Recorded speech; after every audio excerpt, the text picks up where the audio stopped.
What? That's not therapy.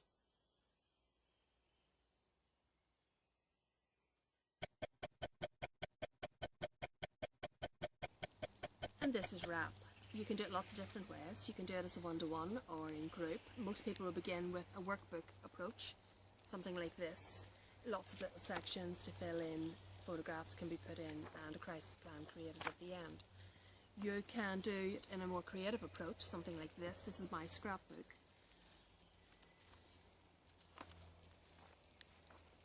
Just flicking through some of the pages here to give you an idea of what I have done.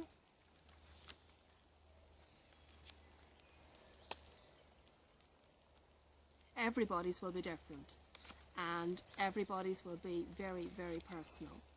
But again, even if you do it creatively, like this one, you will have space at the back for more information, and you will have a section for your crisis plan. And lastly, you can create a wellness toolbox, something you can refer to when you feel that you need a bit of help or a bit of clarity on your situation and how to deal with it. And again, this is mine.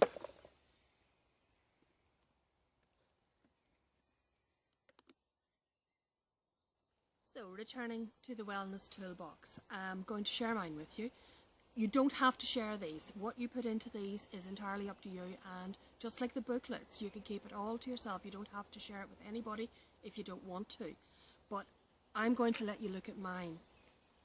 I chose a chest. I kept it very plain on the outside. Some people colour theirs, paint them, decorate them, do a bit of decoupage, whatever you want. And I'll tilt it up again to let you see. There's a poem there by Emily Dickinson on hope. And tying in with that, I have a few feathers, because it's hope is a thing with feathers, the perch is in the soul. And I have a little computer, because a lot of my wellness tools centre around using my computer for projects and for social media and for staying in touch with friends. This little button reminds me how important mindfulness is, and of course hugs. Never get enough of those. So just going through one by one what I have here. A little pencil. This reminds me how important it is to do my journaling and to be creative. My little teddy bear with Auntie on the front, my connection to family, in particular the children in my family. A ticket for a live comedy show and a little button from one of my favourite comedy TV shows, The Importance of Laughter. Keyring with a heart on it, again, love and support from family. Bingo markers, because there's nothing like a bit of harmless, clean fun, especially when the family get together around Christmas or something like that. Great escapism and really, really enjoyable. Now, this is my little fence. This reminds me how important it is to establish and to maintain my boundaries, to look after myself and my own well-being. This is coffee. I wish you could smell it, it's lovely. This reminds me of how important it is to take time to go to a coffee shop and just lift a book and read, or to meet up with friends. Chopsticks, because when I really want to celebrate, I go out for sushi. Now the toothbrush is there to remind me of the importance of daily routine and keeping daily hygiene into a good, reliable routine. This is a CD of Yoga Nidra, which is a yoga meditative technique, and this is my little mala that I use for meditation. Very important to me.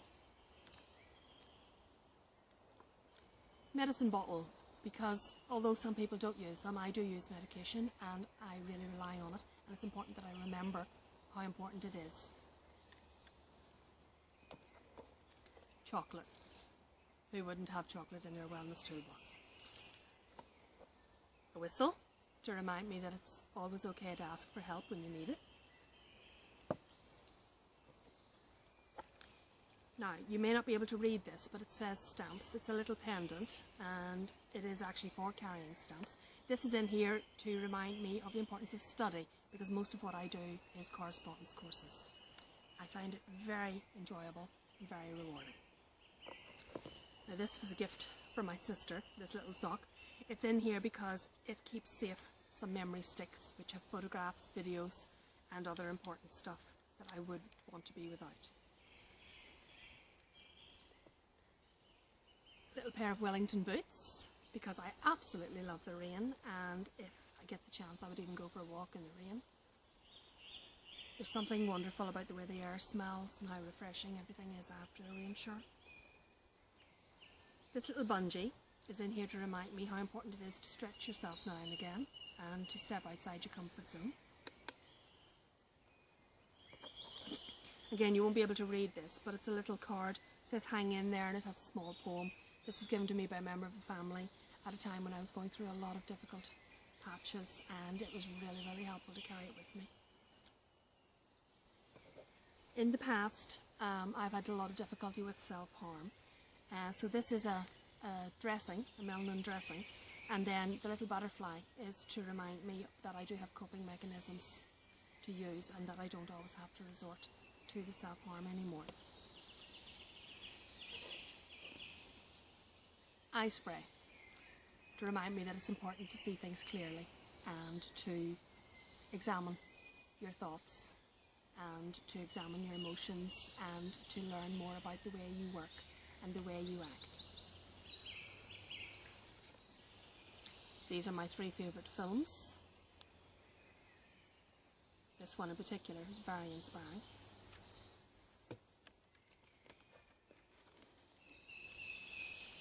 This is Winnie the Pooh. Believe it or not, there's a lot of really good philosophy in there. If you haven't read it in a few years, check it out. This is my own personal definition of recovery.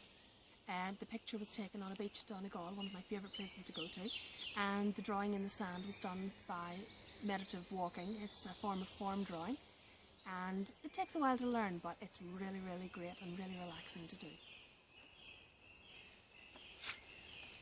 This was drawn by a friend of ours when she was a very young child, and I've kept it over the years. It reminds me of the importance of having friends in my life.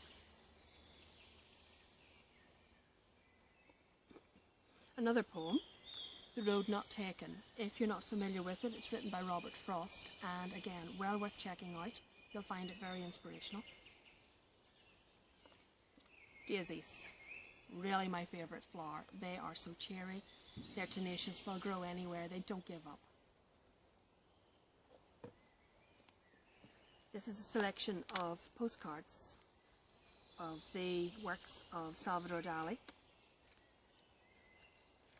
I find his stuff really, really appealing.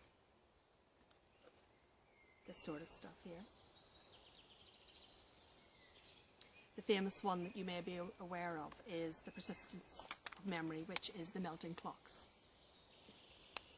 This is a DVD that was created by a group I'm a member of. It's all about recovery and shares personal stories, and it has been helping a lot of people, and I'm so proud of my friends for taking part in this and for sharing their stories to help others. My wedding service and wedding invitation. That was quite a few years ago, we'll not say how many, but quite a few. A little party invitation, just to remind me again of the importance of keeping social and getting out there and having a life. I like to read philosophy. This one in particular, Epictetus, basically teaches me that it is important to understand that you can't control what happens in your life, but you always have a choice in how you react to it. I can't show you the contents of this book because it's highly personal, but these are comments that have been given to me over the internet or in emails from people that I have had contact with, whose lives I've touched, who I have in some way helped through my work as an advocate for mental health discussion. It's one of my most prized possessions, and I refer to it often when I start to get a little bit disillusioned and I begin to wonder, is all the effort worth it, and am I up to the task? And then I read these and I know that it is definitely worth it and that I'm helping others by sharing my story. On that note, this is the book that I wrote to share my story. I can't believe I wrote a book, I really did. It's so weird to be able to go to an online selling site and find your own book there.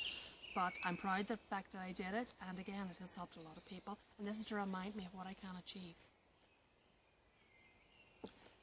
I contributed to this book as well. There are a lot of people who gave pieces, but some of mine are in there.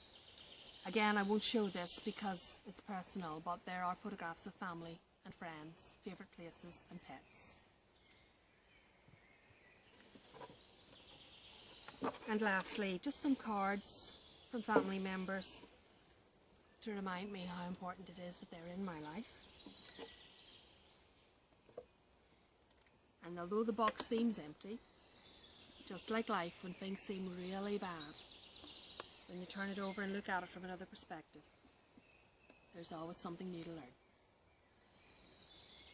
And this, guys, is the contents of my wellness toolbox. Yours will be completely different.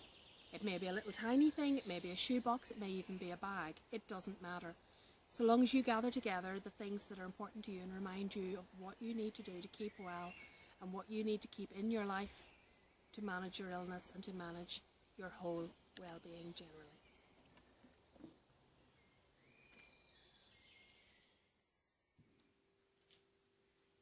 RAP is based on 5 key concepts. It begins with hope. Once you have hope that there can be change, that then empowers you to make change. Once the process has begun, you learn to take personal responsibility for managing your own condition, for looking after your own general well-being, and for your life in general. To do this, you need education. Not just about your illness, your medications, the services available to you, but most importantly, education about yourself. Having done that, you then need self-advocacy, where you find your voice. And knowing what you want and what you need to look after yourself, you can seek out the right people in the right places and tell them and express exactly how you're feeling.